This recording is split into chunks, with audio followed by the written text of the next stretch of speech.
Good morning students, मैं सानू सिन्हा आप सभी के बीच आज फिर से एक बार उपस्थित हूं अपने टॉपिक को आगे बढ़ाने के लिए।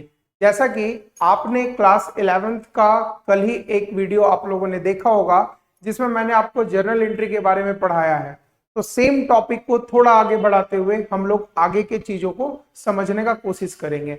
जैसा कि कल मैंने आपके साथ लगभग 5 या 10 एंट्री जर्नल करवाया था जो कि बहुत ही इजी लेवल का था, बट उतना इजी तो नॉर्मली आप लोगों को समझ में आ ही गया होगा। लेकिन मैंने कल भी आप लोगों से बोला था कि जब लेवल और टाइम जब धीरे धीरे आगे जाता है तो कहीं ना कहीं लोगों को ऐसा लगता है कि मुश्किल बढ़ते चला जाएगा, लेकिन आप याद रखना कि जब आपका बेसिक्स बहुत अच्छे तरीके से क्लियर हो तो ये मेरे को पक्का यकीन है कि आप लोगों को कहीं पर भी कोई प्रॉब्लम नहीं आने वाला। तो चलिए आज मैं ज्यादा टाइम ना वेस्ट करते हुए आज के टॉपिक पे चलता हूं, ठीक है। आज का टॉपिक क्या है? मैंने कल आपको नॉर्मल जर्नल एंट्री कराया था। नॉर्मल जर्नल एंट्री जो कि एकदम बताया जाए तो हार्ड लेवल का तो था ही नहीं। अब जैसे एक जर्नल एंट्री बताकर मेरे को एक दो चीज बताना है, उसके बारे में बात कर लेता हूं, फिर आज के टॉपिक पे चलता हूं। जैसा कि कल आपको मैंने बताया था कि मान लो एक ये टॉपिक है हम लोगों का, स्टार्टेड बिजनेस विथ कैश ₹1,00,000। लेकिन पता है बहुत सारे क्वेश्चन में ऐसा भी आपको देखने को मिलेगा कि स्टार्टेड बिजनेस विथ कैश ₹1,00,000 और साथ ही साथ यहां पर दिया हुआ रहेगा स्टॉक ₹20,000। तो कल मैंने आपको समझा रखा है कि जब भी कोई बिजनेस को स्टार्ट करता है तो बिजनेस का कौन करता है? ओनर करता है। तो बिजनेस में क्या आता है, क्योंकि मैंने कल आपको पीओवी समझाया था। पीओवी माने पॉइंट ऑफ व्यू क्या था कि बिजनेस में जब किसी भी चीज को रिकॉर्ड किया जाता है तो वो पॉइंट ऑफ व्यू हमेशा बिजनेस का होना चाहिए, ना कि बिजनेसमैन का, ठीक है ना, according to what business entity concept. तो उसी चीज को आगे हम लोग लेकर चलते हैं। जब ये ट्रांजेक्शन आपके सामने पड़ा हुआ है कि स्टार्टेड बिजनेस विथ कैश, तो हमारे बिजनेस में क्या आया भाई? हमारे बिजनेस में आया कैश। एंट्री मैंने कर दिया कैश अकाउंट डेबिट, ठीक है। साथ ही साथ कैश आने के साथ साथ हमारे बिजनेस में स्टॉक भी आया। कितने रुपए का स्टॉक आया? आप एंट्री पास करोगे स्टॉक अकाउंट डेबिट। दोनों अमाउंट हो गया, वन हो गया ₹1,00,000 और दूसरा हो गया ₹20,000। तो पैसा तो हमेशा याद रखना, पैसा हो चाहे स्टॉक हो, दोनों तो बिजनेस स्टार्ट करने के टाइम ही लगाया गया। जब बिजनेस में स्टार्ट करने के टाइम किसी भी तरीके का पैसा लगता है तो that amount is called capital. तो यहां पर देखो, cash account debit, stock account debit to capital account, ठीक है। कितना? 1,20,000। और एक चीज याद रखना, मैंने कल बताया था कि नरेशन भी लिखना होता है। नरेशन में क्या लिखोगे? Being business started with cash and stock, है ना। हम लोग का ये डन कंप्लीट हो गया। अब एक मेन इंपॉर्टेंट चीज जो मैं बताने वाला था कि सर ये जब दो एंट्री एक साथ आया, क्योंकि आपने तो कल ऐसा बताया नहीं था तो इसीलिए तो बता रहा हूं बच्चा कि जब एक ही जर्नल एंट्री में या फिर डेबिट साइड या फिर क्रेडिट साइड आपको एक अकाउंट से ज्यादा मिले तो that account is called what? इसको हम लोग बोलते हैं कौन सा जर्नल एंट्री? इसको नाम देंगे हम लोग compounded journal entry. Compounded journal entry का मतलब होता है एक साथ एक से ज्यादा जर्नल एंट्री जिसमें आपको दिख जाए, that case is called compounded journal entry. ये बहुत ज्यादा इंपॉर्टेंट है आप लोगों के लिए। हो सकता है कि कभी कभी ऑब्जेक्टिव बेसिस पर क्वेश्चन पूछ भी दिया जाए कि ये एंट्री दिया हुआ है, आप इसको क्या बोलेंगे, ठीक है ना। तो अगर आपके दिमाग में रहेगा तभी तो आप बता पाओगे, है ना।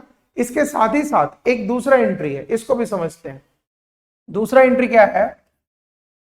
Cash deposited with cash deposited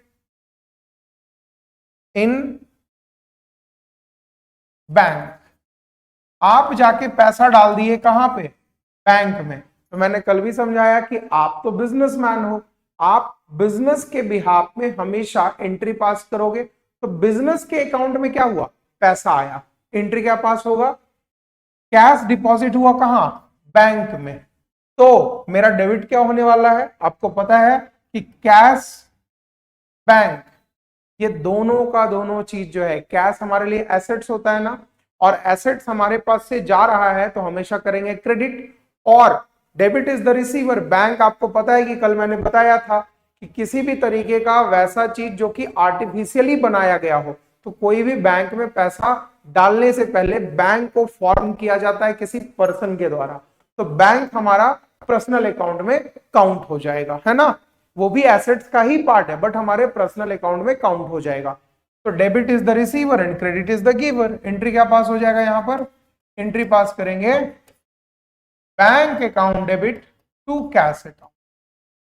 और सबसे इंपॉर्टेंट चीज जो मैंने आपको ये बताने के लिए बताया है आज, क्या है कि जब किसी क्वेश्चन में कैश और बैंक दोनों सेम जगह पर है, सेम ही एंट्री में मिले, एक डेबिट और एक क्रेडिट हो, कोई भी किसी भी तरीके से अगर बैंक और कैश दोनों एक साथ मिल जाए, तो इस एंट्री का नाम क्या कहला जाता है बच्चा, जो जानते हैं वेरी गुड, जो नहीं जानते समझ लेना, इस एंट्री को नाम देते हैं हम लोग Contra entry.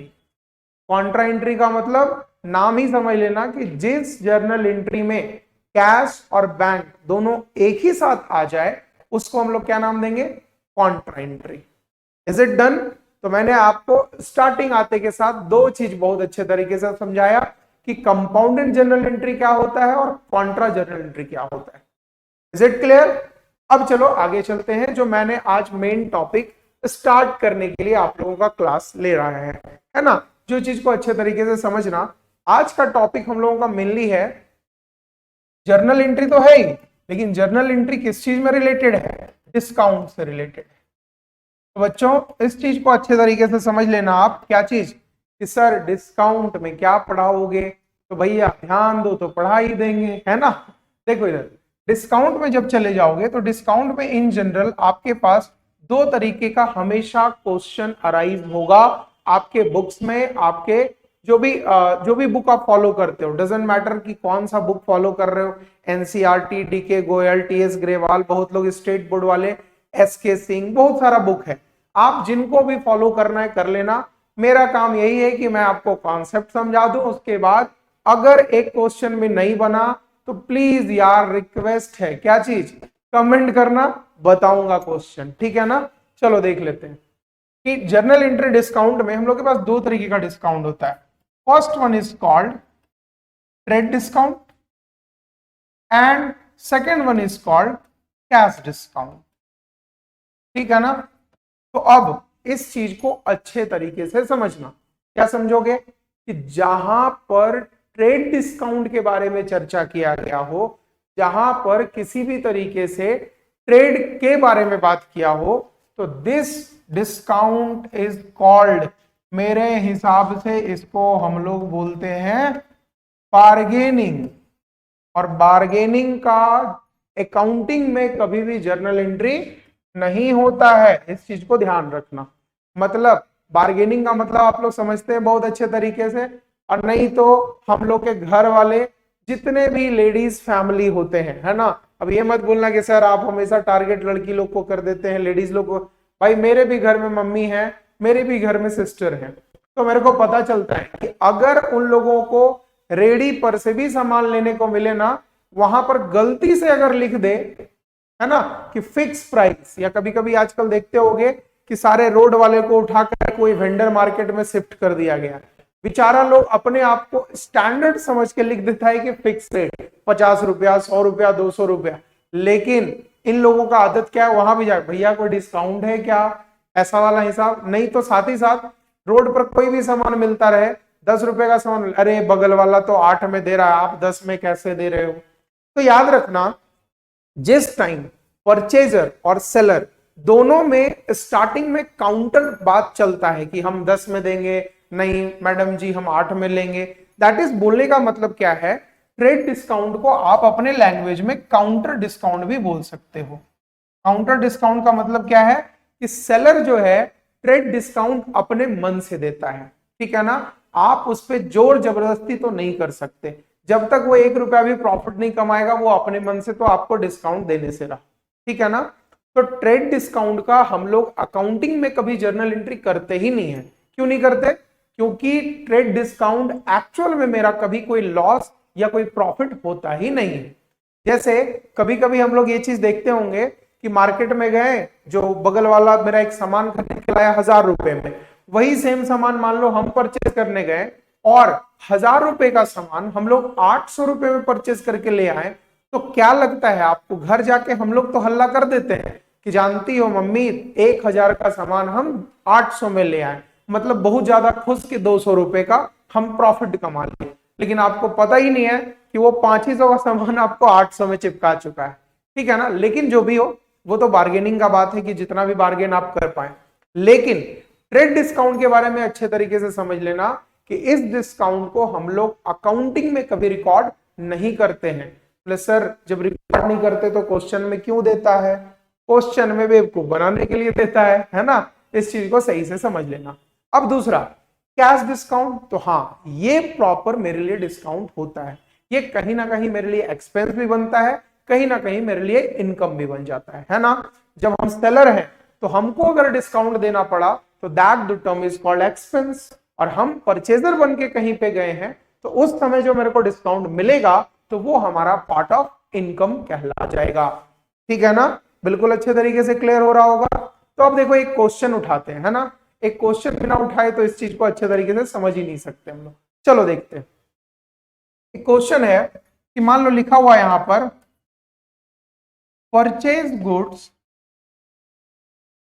At a list price of 20,000, ठीक है ना बच्चा। अच्छे तरीके से प्लीज ध्यान दे देना यार, और समझ में आए ना तो प्लीज यार कमेंट कर देना, जिससे मेरे को मोटिवेशन मिल जाए कि और अच्छे से अच्छे आप लोगों के लिए बेहतरीन तरीके से ज्यादा बड़े से बड़े लेवल, जो हार्ड लेवल है ना, उसको इजी तरीके से वीडियो आपके सामने प्रेजेंट कर पाऊं। चलो ध्यान देना कि purchase goods at a list price of 20,000, आप 20,000 रुपीज का एक परचेज कर रहे हो सामान, वो भी लिस्ट प्राइस। लिस्ट प्राइस का मतलब होता है MRP, जो लोग दुकान में लगा के रखता है। आप लोग देखते होंगे आजकल नॉर्मली ये चलन चल चुका है कि किसी भी सामान को खरीदने जाओगे ना, वहां लिखा रहता है 20,000 और ऐसे काट दिया रहेगा और बगल में लिखेगा 18,000, है ना, ये वाला सामान लिखा हुआ रहेगा। तो अगर सही तरीके से मैं बात करूं तो purchase good at least price of 20,000 at a TD माने trade discount of 10% and CD माने कैश डिस्काउंट ऑफ 5%। सर इसका जर्नल एंट्री बताओ ना। ये वाला क्वेश्चन देख के तो दिमाग घूम ही जाता है। नहीं घूमना है ना बच्चा, अच्छे तरीके से समझ लेना है। क्या समझोगे? ध्यान देना।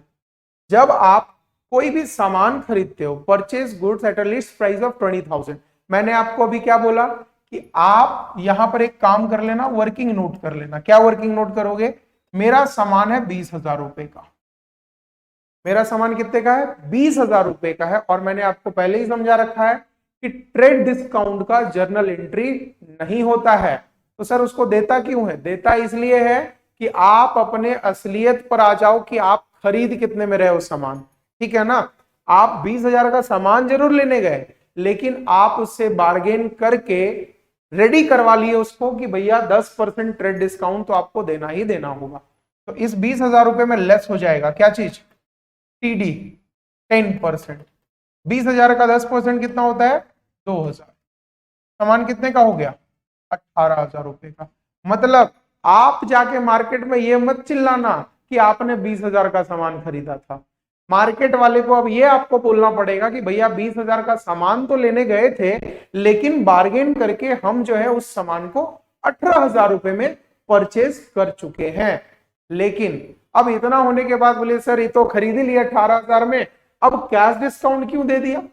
कैश डिस्काउंट इसलिए दे दिया क्योंकि बार्गेन करने के बाद आप जो प्राइस फिक्स किए 18,000, उसमें भी बात चलता है कि हम आपसे क्रेडिट में परचेज करेंगे, उधार में या फिर कैश में। ठीक है ना। हम अपने इंस्टीट्यूट में बताते हैं कि नॉर्मल अगर कोई बच्चा मेरे पास आता है एडमिशन लेने के लिए, तो हम अपने लैंग्वेज में बोलते हैं कि भैया आप अगर ओटीपी का मतलब समझते हो, वन टाइम पेमेंट है ना, वो वन टाइम पासवर्ड नहीं। तो वन टाइम पेमेंट अगर कोई बच्चा मेरे पास करता है पूरे साल का, एक साथ अगर मेरे को पैसा देता है ना, तो हम उसको 500 से 1000 रुपए का डिस्काउंट इंस्टेंट दे देते हैं। ठीक है, लेकिन वो मेरे लिए कहीं ना कहीं एक्सपेंस कहलाता है, वो भी कैश डिस्काउंट का। ठीक है ना। सेम चीज यहां पर बात करें हम कि purchase goods at a list price of 20,000 at a trade discount 10% and cash discount 5%। तो आप ध्यान देना कि जब आप 18,000 रुपए का सामान खरीद चुके हो, तो इसको भी अगर आप पैसा पे करोगे तो आपको इसमें क्या मिल रहा है, सीडी मिल रहा है। कितने का? 5% का। सीडी माने कैश डिस्काउंट मिल रहा है। तो कैश डिस्काउंट का मतलब क्या हुआ कि आपको 5%, उस 18,000 का भी 5% पे नहीं करना होगा। तो 5% कितना पैसा आएगा? देखो 18,000 का 5% आजकल आता है 900। ठीक है ना। दैट मीन्स अगर मैं बात करूं तो ये आपको डिस्काउंट क्या हुआ, रिसीव्ड हुआ। और आप पैसा कितना पे करने वाले हो बच्चा? आप पैसा पे करोगे सर 17,100। अब दैट मीन्स अब सही तरीके से आना यहां पर समझते हैं। अब देखो ध्यान दो, इसका जर्नल एंट्री क्या करेंगे? जर्नल एंट्री करेंगे, हम लोगों ने सामान खरीदा है, एंट्री पास करेंगे, क्योंकि सामान का नाम नहीं पता तो एंट्री पास कर देंगे। क्या चीज? Purchase account debit. आपने सामान खरीदा, कितने रुपए का सामान खरीदा? 20 का नहीं, मैंने पहले ही बताया कि ट्रेड डिस्काउंट को माइनस करके ही आगे बढ़ेंगे, क्योंकि ट्रेड डिस्काउंट का एंट्री होता ही नहीं है। तो 20,000 में 10% को माइनस कर देना। तो आपने सामान खरीदा है कितने में? 18,000 रुपए में, जिसके बदले टू कैश आप लोगों को पैसा कितना पे करना पड़ा? मात्र 17,100। सर ऐसा मत बोलो, 18,000 का तो 18,000 ही हम लोगों ने खरीदा है। 18,000 का खरीदा तो जरूर है आपने, लेकिन साथ ही साथ मैं अगर बात करूं तो 18,000 में 17,100 रुपया आपने पेमेंट किया और बाकी का आपको डिस्काउंट मिल गया। तो आपने एंट्री क्या करना है? To discount received account, how much? 900 rupees का। ठीक है ना। ये चीज को ध्यान देना, आपको समझ गए? इन सब चीजों को आपको ध्यान देकर आगे चलना पड़ेगा, और जैसे जैसे क्वेश्चन आगे बढ़ता चला जाएगा उसी तरीके से हम लोग क्वेश्चन को भी सॉल्व करते चले जाएंगे। Is it done? आगे देखते हैं। ठीक है, एक क्वेश्चन और बनाते हैं भाई। ये तो परचेज का हम लोगों ने कर लिया, सेल्स का करते हैं। क्या होगा? लिखेंगे